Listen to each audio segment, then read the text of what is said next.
You can be depressed. You could panic. You could be scared to death. You could be oppressed. You can be suppressed. But a Christian cannot be possessed. It's impossible. It violates the very, very ownership of God in the life of the believer. It's not going to happen. But listen, in John chapter 20, verse 21, I've asked this of you over the years. I want to ask it again because it's just flat out fun.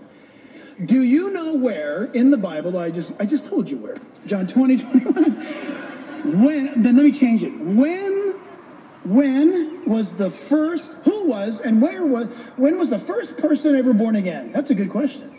Yeah, I tell you what, you can go ask that question on a Bible Christian university campus. A lot of people won't know the answer. They're not even taught this stuff. When Jesus Christ died on the cross and rose again from the grave, who was the first guy born again? Watch this. And no, you're wrong. It was not the thief. Are you ready for this? John chapter 20, verse 21. The disciples are gathered together. You can read John chapter 20 later in its full context. And Jesus said, "Peace be with you. As the Father has sent me, I send you."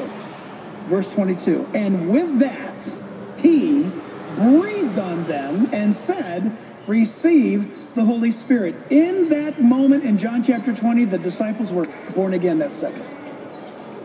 So you guys are smarter than so many Bible students right here, right now.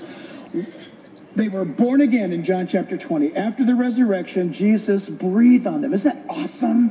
He went, and the Holy Spirit went inside of them, and they were born again at that very first moment. That happened once. Jesus did it, but he got the ball rolling. And the Holy Spirit has been doing that ever since. But we're not talking about that tonight. We're talking about not the indwelling of the Holy Spirit. We're talking about tonight, because I put that out there so you wouldn't be confused. Well, Pastor, I thought I had the Holy Spirit when I got saved. You've got him, and he's got you.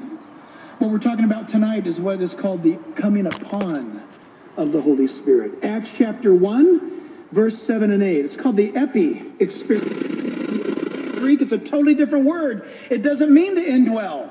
The word means to come upon those